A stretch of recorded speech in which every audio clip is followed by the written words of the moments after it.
I've never considered myself a nosy person. No more nosy than the next guy. I just have what my ma would call an unhealthy amount of curiosity. I was the kid who climbed to the top of the big oak in the backyard just to see what was in the crow's nest. I was the kid who dug a hole in the backyard so deep that I hit groundwater because I was convinced there was a cave under my house and I wanted to see it. My folks are dirt poor, but they're pretty close. They're part of that missing middle of America. The people who work 40 hours a week until they die with no savings to speak of. I got my first job at a horse stable when I was 14. It didn't last very long. I knew I needed a job because I knew we needed the money. So I bounced around for the next 4 years, washing dishes, waiting tables, until I graduated high school. Pop was really tough on me about college. He never went. Nobody in his family had. So there were fights about where I would go after school.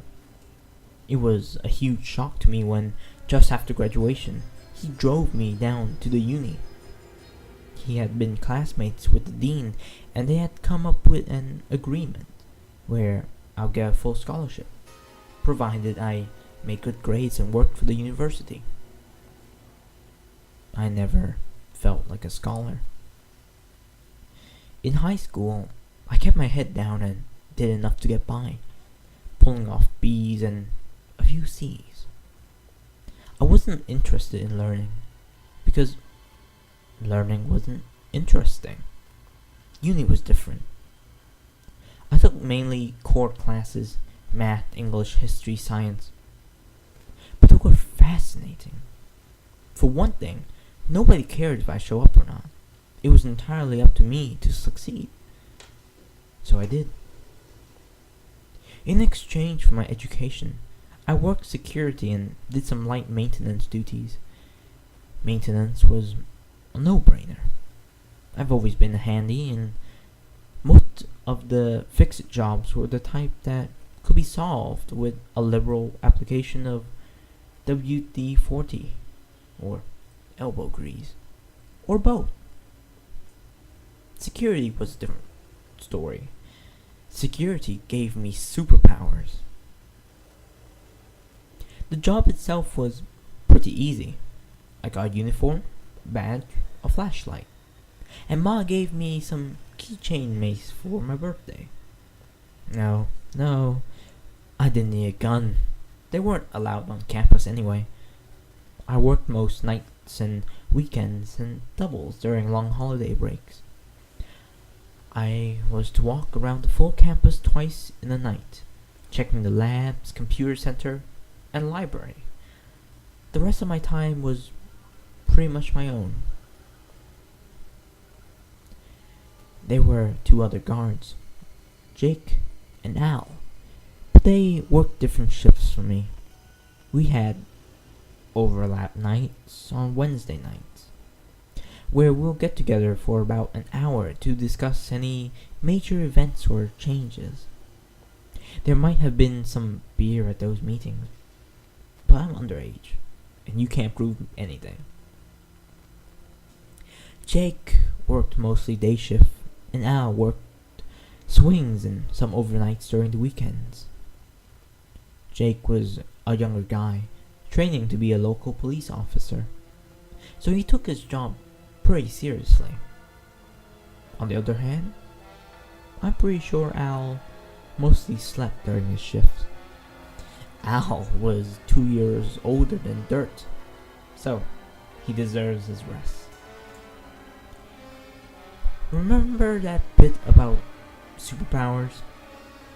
My first night on the job, Al gave me a huge keychain with about 1,000 keys on it. It weighed nearly 5 pounds and was secured to my belt with a heavy-duty metal chain.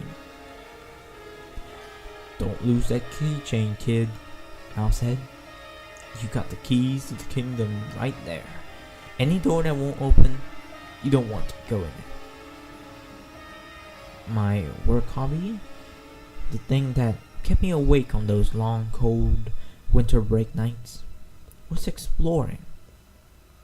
I made it a point every night to open some door that I had never opened before. I started in the new section where the library and computer center were, opening each door, each closet, making a map in my head of where everything was. Some nights I might explore 2 or 3 rooms. Some nights I might not have the time for anything more than an odd, out-of-the-way broom closet. The uni is actually a pretty large campus for having a student body of only 12 or 1300. It was built as a Methodist college in 1896 and became state-owned in the 30s. There were 3 main sections. The old school housed the administration office and a few unlucky classrooms. Unlucky due to the lack of central heat and air, and the 3-story building had no elevators. The labs were a brutalist horror of poured concrete slabs and tiny windows, built back in the 70s when buildings that looked like Soviet radiators were in style. The new library was steadily losing its new, built in the late 90s boom and made in that unique red brick and glass style like everything else was during those years. When I think back to those early days, those days before, I think about how stupid I was, how naive. I should have thought about winter. I should have thought about the solstice. By December of my sophomore year of college, I had cleared every room in the new library. I had opened every door, checked every closet, and had a good mental map of the whole building. It was, ultimately, pretty unimpressive. I found no treasure, no secret stash of missing computer supplies cached in a forgotten closet. I did find a small, sweaty stack of bad porno mags in a supply closet in the basement level. Wicked cowgirls. But who was I to judge? December is a slow time for the uni. After the mad rush of finals, the campus was suddenly deserted, the remaining few staff seeming lost. The building stood silent and dark in the thin winter breezes. We had a steady series of snowstorms, but none bad enough to close the campus. I made sure the sidewalks were clear and the entryway salted, and otherwise tried to stay indoors. Besides, I had the old school to explore. The main old school building, Downing Hall, was a 4-story V-shaped building. It had no elevators, tiny stairwells, and was only exempted from ADA compliance due to its historical importance. It had no air conditioning, save for sporadic window mount units that were only permitted to be installed on the rear of the building, so as to not spoil the building's historic charm. The building's heat came from a massive, ancient boiler in the basement. As far as I knew, Al was the only one who knew about the boiler, and he must have kept it in good shape, because I never heard of any complaints about it. I spent the second week after finals week poking through the top floors of Downing Hall. I didn't have a lot of time for exploring every night, as the snow gave me more than usual upkeep. But I made steady progress. I discovered a small room in the attic on the left wing that must have been an old dean's office, complete with a beautiful antique desk and wardrobe. I checked both, thinking I might find something historic to give to the dean. But the wardrobe was empty, save for a moth-eaten wool scarf, and the desk's contents were limited to a few old newspapers and some tax forms from the 1950s. A level below, on the building's fourth floor, I found 24 small, empty classrooms. In my handyman mindset, I checked the windows for loose glass panes and for water or rodent damage. I fully expected to see rat droppings or at least some insect damage, but I found none. The second and third floors were much the same, except the rooms on the rear of the building were air conditioned and thus actively used for classes when school was in session. The main floor was administration and included the dean's office. I thought it wise to not snoop around in my boss's office or in payroll, so I skipped a lot of these rooms. I made my way to the stairwell to the basement, used my superhero keychain, opened the heavy door, and went inside. The basement of Downing Hall was different from that of the new library. For one thing, it was a lot more cramped. The hallway was narrow, and the ceiling was low, with doorways leading off at regular intervals. I checked every room, flipping the old 2-button switches to on, using my flashlights on the dark corners. I had carried a few extra light bulbs, the fancy new CFC bulbs, in my sachet, thinking to replace any that had burnt out and save the environment while I was at it. The little rooms mostly contained junk, spare desks, filing cabinets full of 40 and 50-year-old papers, old holiday decorations, and so forth, lit by naked hanging bulbs. I'm not an imaginative kind of guy. I guess I'm pretty smart. I've made straight A's in my college courses. It never occurred to me to be scared. I didn't think I'm alone in a creepy old basement. This was my place, my job, my hobby, and it all seemed so normal. By the night of the 20th of December, I had made my way to the boiler room. The furnace was a massive monstrosity of iron and rivets, pipes and gauges. It was hellishly hot in that room and equally loud. It was, however, neat and very clean. Al kept it that way because he said a clean boiler lets you get more shut-eye. The furnace had been converted from coal to gas at some point, but the soot had stained the wall of the room, and the old coal chute still opened in one of the corners. I had no intentions of giving the boiler room more than a glance. I had been there dozens of times, and there was nothing to see, just a workbench and the furnace itself. When I noticed a small door to the back and left behind the furnace. That's weird, I thought to myself. I had never seen that door before. But then again, I had never stood in that particular spot beside the workbench, and I had never really looked. The door was smaller than a normal door, maybe 5 feet tall, painted in the same non-colored drab gray brown on the wall, and was made of metal, just like the other doors in the basement. I went over to the door and touched the handle.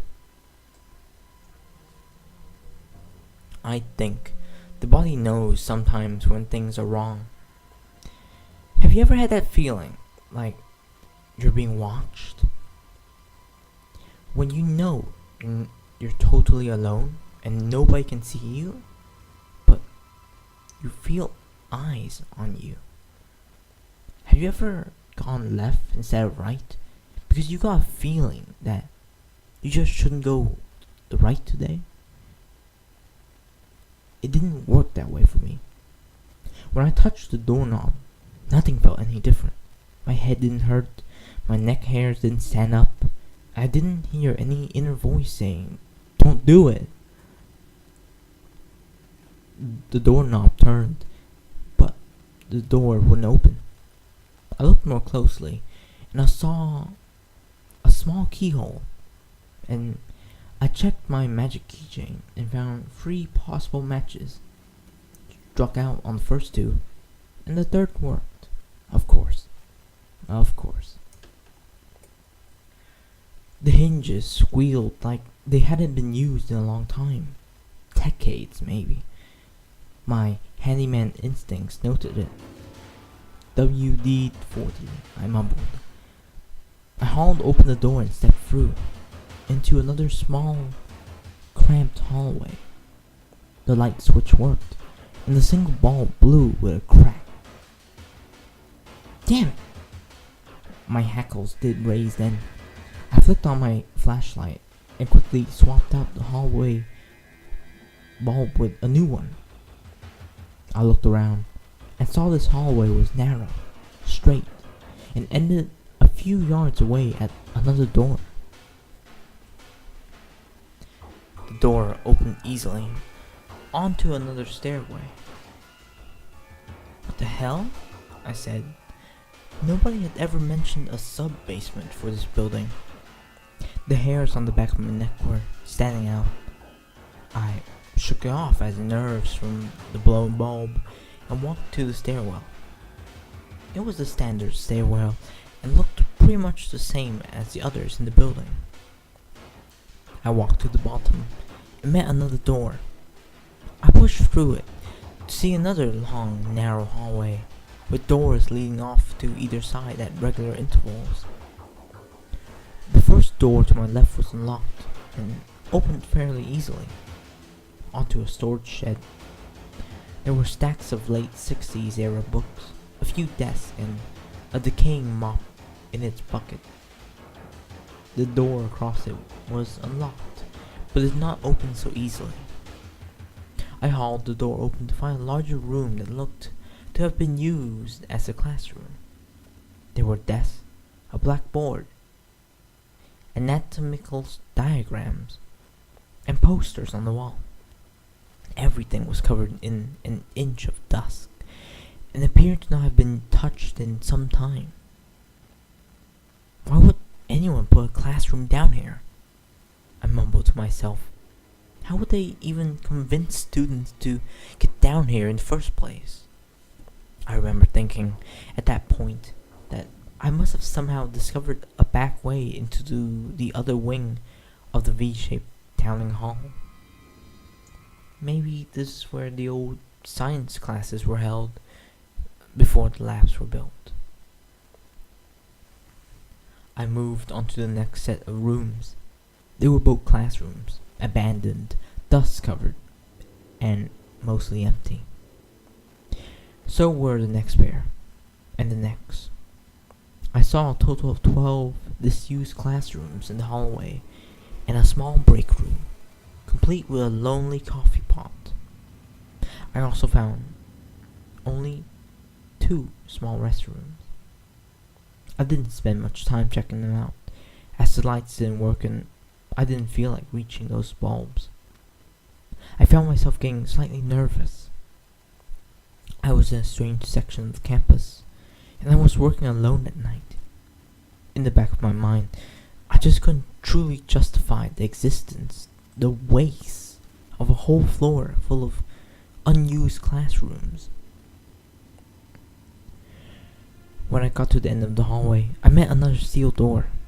I opened it and saw another stairwell. I was fully expecting the stairwell to go up to connect to one of the other main stairwells in Downing Hall. The stairs only went down. This was the point, I remember, at which I began to get scared. No way. There's no way these stairs go down. How would anybody get down there? I should have checked the time. I should have been concerned with finishing my rounds. I should have been hungry for lunch. I should have ran. I started climbing down the stairs.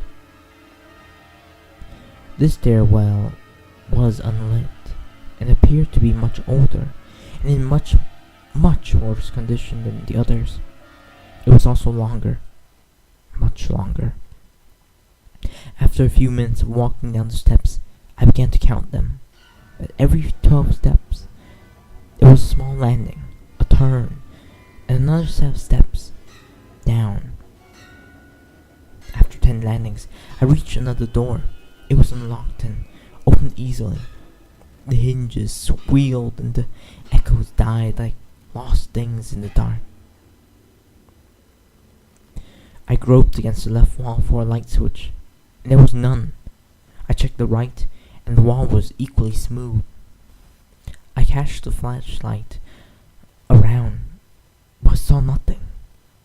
Nothing forward, nothing to either side, and nothing above. I snapped my finger, listening to the echo. I may or may not have heard one. I slowly came to realize that the room into which I had entered was enormous, cavernous, possibly the biggest room I had ever physically experienced. I shrank back to the doorway for a moment. This room can't be, I said to myself. I started to think about going back, but I also started thinking about wanting to know what was in there. I took a step forward, and another, until I was walking steadily into the room. I kept a steady pace, counting my steps. I looked over my shoulder every few yards, using the light from the open doorway to orientate myself. I walked slowly for a few hundred yards, 200 yards, until I saw a dim glow ahead. The glow got faintly brighter and larger as I walked towards it. Another 100 yards, another, and 3 more passed, until I could make out a small dim light bulb near a door. The door was of a different type entirely. It was huge, 14 feet tall at least, and half again as wide. The surface was black metal, studded with rivets and bolts, mounted on huge hinges. Across the face of the door, graved into the metal, were words in some strange looping script that I could not recognize. Every surface was carved with that script, or with strange diagrams made of splayed circle-ended lines. In the center of the door was a large, spoked wheel lock, and in the center of the lock was a tiny keyhole. Above the keyhole was a sigil, enclosed in 3 circles. I looked behind me and could not see the light from the stairwell. I couldn't see anything at all. I held the superhero keychain to the dim light and flipped through the keys. Of course, there was a small, battered key that looked as if it might fit. I inserted it into the lock and turned it. I heard a click and a thud and a sound from within the door like pouring pebbles or dry teeth. I pulled the key away from the lock and grasped the spokes of the wheel lock. My heart was racing, and sweat was dribbling into my eyes. I turned the spokes to the left, counterclockwise. With her shins, some buried memory in my head said. It kept turning, until the wheel stopped. There was another thud, and a crack. And then silence. The darkness behind me no longer felt empty. In fact, it felt possibly crowded, as if I had an audience watching me. I stepped back from the door and flashed my light around. Still nothing. Dry, empty floor. I turned back to the door, grasped the large cast iron handles, and pulled. Nothing. I tried harder, putting all of my weight into the pull. And at that last moment, at the end of my strength, I heard another crack, and the door groaned open on a draft of cool, stinking air. The smell was heavy, moist, and musky. I had a flash memory of my mother taking me to the zoo as a child, and the smell of the cat house with the lions. At the thought of the lions, I let go of the handles and stumbled back a bit. I carefully shone my light into the yawning black crevice of the open door. I saw a short hallway that opened into a small, cramped room. I saw a filthy, rusted metal chair. I saw bones. Small bones. I saw, or heard, or smelled a form so black it seemed to suck in the light of my flashlight. I saw a black form rushing towards me, running towards me, filling the hallways, howling and laughing and speaking in a voice that sounded like mountains collapsing. I remember fangs and words that turned my bones to rusted glass. I remember feathers and a hand with too many fingers, jeweled with something unspeakable, and the smell, the stink of something long caged. I remember wings. I don't know how long I wandered in the dark, alone under hundreds of feet of rock. There was no light. There was no way to judge time. My flashlight was dead, and my cell phone, and even the small specks of luminescent paint on my cheap wristwatch were dark. There was something wrong with my right leg. It hurt, and I couldn't see enough to find out why. I kept hearing my audience. There, in that cavernous room, I heard them. I screamed at them. I felt one of them touch my face, and I threw up my flashlight at it. The flashlight bounced and rattled and became still. Somewhere that I was not. Something laughed. Later, I raved and screamed, but didn't throw anything else. I found the doorway after hours or days of crawling. There were no lights in the stairwell. After years of climbing, I crawled into that first forgotten hallway. I sliced my finger on the crushed remains of the light bulbs I had packed in my sachet. I crawled down the hallway and reached the next stairwell. I hauled myself up then, and finally out into the boiler room. When I staggered out of Downing Hall, 2 full days after going in, it was into dim winter daylight and a full police presence. 5 people had been found dead on and around the campus. All had been brutally, savagely murdered. Bodies splayed open, viscera missing.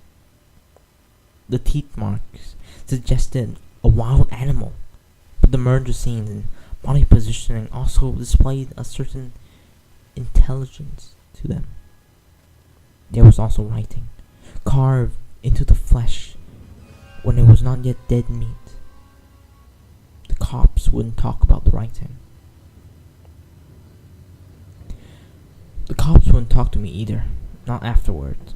When they first saw me stumble out into daylight, covered in blood, they assumed I was the perpetrator. They quickly changed their assumptions when the medics point out that the green stick fracture, the dehydration, the concussion, and the obvious shock. The cops asked a lot of questions, and I answered as best as I could. I told them about the door in the boiler room. They couldn't find it. They showed me the bare, smooth wall where I had crawled, dazed and broken. My tracks stopped at that wall. 2 cops tried breaking through the wall in that spot, only to meet the old brick and the older earth past that. The cops wanted to know where the long black feather came from, stuck to my clothes by dried blood. I didn't know. I didn't want to know. The cops, the medics, nobody would look at me anymore. The scars on my face, the deep, gouged out writing, was not a sight that most would want to see. I was marked. Whatever I had let out, whatever had killed and eaten 5 people, and a week later, 6 more, had marked me as a friend.